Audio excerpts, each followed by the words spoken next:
Hey, good morning. It's 3 o'clock a.m., 3:55 a.m. on my way to the office. Had a great breakthrough day yesterday. I got on the phone with Ricky as I was on my way to deal with some business during my personal break, lunch, etc., whatever it may have been. And got on the phone with her, and I told her, I said, I've been feeling really guilty about kind of how me and Malachi's relationship is. Not so much about anything Malachi's doing, but more so taking some responsibility on my own and saying, um, I kind of treat him childish. I play with him in a way because he's 15. He thinks he knows it all, and I think every child at 15 thinks they know it all, and I lay into him because I know what kind of life I've had, and I know what kind of life he's had. And truth of the matter is, there's not too many people that could have walked in my shoes and came out the other side smelling so sweet. And but the fact of the matter is I wouldn't wish some of the things I had to go through on my worst enemy, let alone my own son.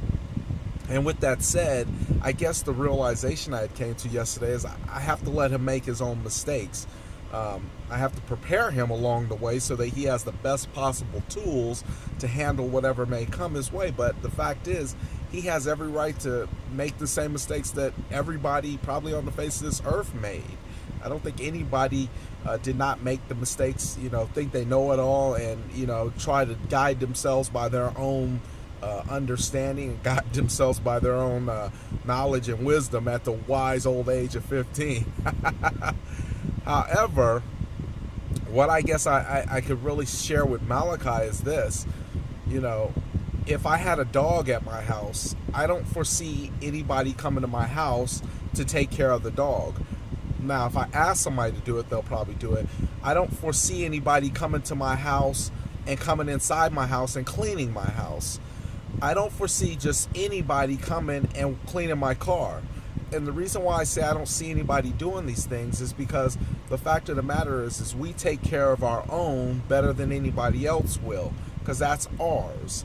The same way that I guess I would let Malachi know is that we have your best interest in heart because you are ours.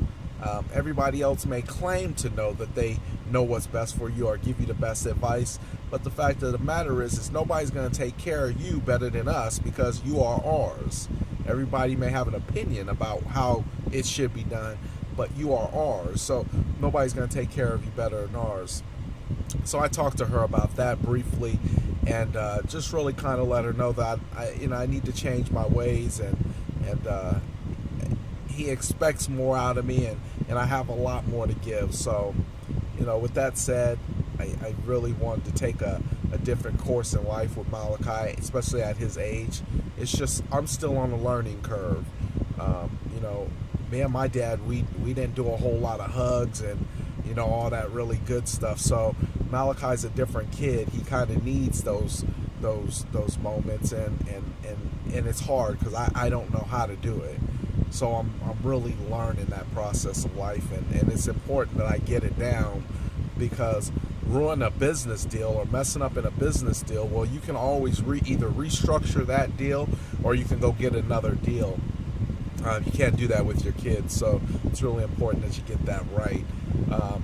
So that was a kind of cool breakthrough. And then another thing is I conquered some pretty good fears.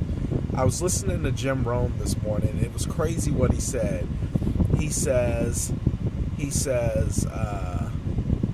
making steps or being disciplined takes an ounce, but living with regret takes a pound. What he was saying was, it's okay that what you have to sacrifice to get to your goals is fairly small compared to the regret you'll feel if you don't reach those goals. I learned a presentation.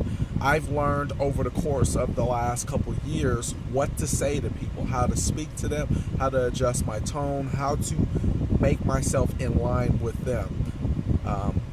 There's been a lot of listing appointments, and for all you don't know, my listing appointments is my business. That's what I go on to get business, to make money, to make lots of money if that's the case. There's been times when I've intentionally not went on listing appointments. Things that I've called people, talked to them, and said, hey, I'd like to come sell your house, take a look, sit down with you. And you know why I foregoed those listing appointments?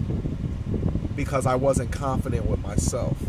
Because I wasn't assured of myself. And because I thought I was above making mistakes. So I don't want to go somewhere, do something where I might possibly make a mistake and look like an ass.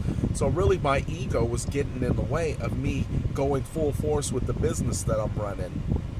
And what's crazy about that is that if you just take a little bit of time to learn either your family, whatever it is, and remember, success is not just money. Success is not business. Success can be family. Success can be whatever it is that's worthwhile to you and you are willing to work towards. That is called success. Anything.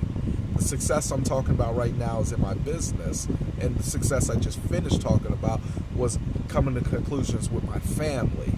Now, with business regards, yeah, there were certain ego-based things that I did not want to do. I didn't want to look bad. But what I learned was, if I just applied myself a little bit at a time to learn what to say to people, applied myself how to present a presentation to somebody, and how I learned about my market stats, it created a level of confidence in me that I can sit down with anybody, present the exact same transaction to them, and end up taking it away, and therefore being able to walk closer to my goals.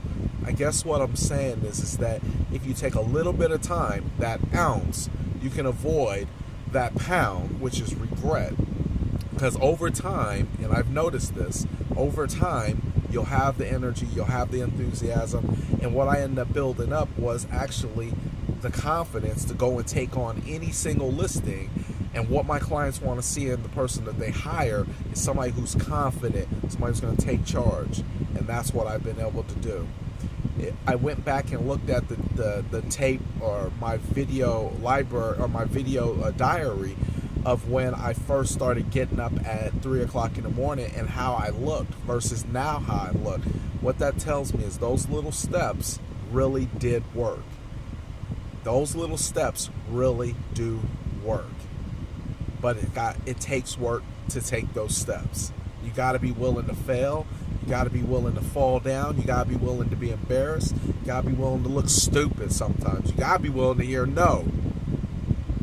I'm on my way to the office. Man, it's going to be a blessed day. Drink lots of water. Real estate market is on fire because it's 175 degrees outside.